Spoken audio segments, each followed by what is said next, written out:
আসন্ন টি-20 বিশ্বকাপে বাংলাদেশের ম্যাচ অন্যত্র সরিয়ে নিতে আইসিসিকে চিঠি দিয়েছে বিসিবি। এই ঘটনার পর মুস্তাফিজুর রহমানের পক্ষে আবারও সরব হয়েছেন ভারতের কংগ্রেস নেতা শশী থারুর। ভারতীয় সংবাদ মাধ্যম দ্য ইন্ডিয়ান এক্সপ্রেসকে দেয়া সাক্ষাৎকারে তিনি বিসিসিআইয়ের সিদ্ধান্তকে কড়া ভাষায় আক্রমণ করেছেন। তিনি বলেন, বাংলাদেশ পাকিস্তান নয়, বাংলাদেশ সীমান্ত পেরিয়ে সন্ত্রাস পাঠায়নি।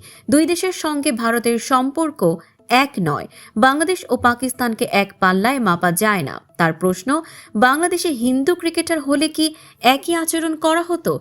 ধরা যাক লিটন দাস বা সৌম্য সরকার, যারা বাংলাদেশ দলের হিন্দু ক্রিকেটার, এবার আইপিএল নিলামে বিক্রি হতেন, তাহলে কি তাদেরও বাদ দেওয়া হতো? যদি না হতো, তাহলে আমরা কিসের বার্তা দিচ্ছি? আমরা কি মুসলিম বাংলাদেশিদের বিরুদ্ধে কিন্তু হিন্দু বাংলাদেশিদের বিরুদ্ধে নই?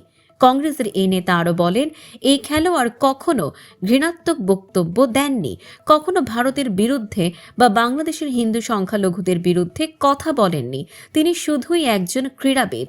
তাহলে এখানে শাস্তি পাচ্ছে কে?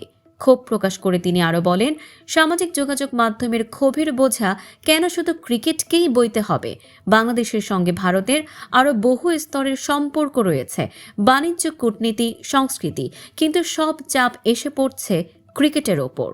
এদিকে মুস্তাফিজকে বাদ দেওয়া ইস্যুতে এরই মধ্যে বাংলাদেশে আইপিএল সম্প্রচার বন্ধ রাখার নির্দেশ দিয়েছে সরকার।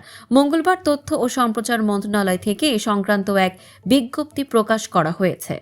দর্শক, সাম্প্রতিক ও চমকপ্রদ সব খবর পেতে ফলো করুন আমাদের ফেসবুক পেজ CB24 টিভি এবং সাবস্ক্রাইব করুন ইউটিউব চ্যানেল CB24 অফিসিয়াল।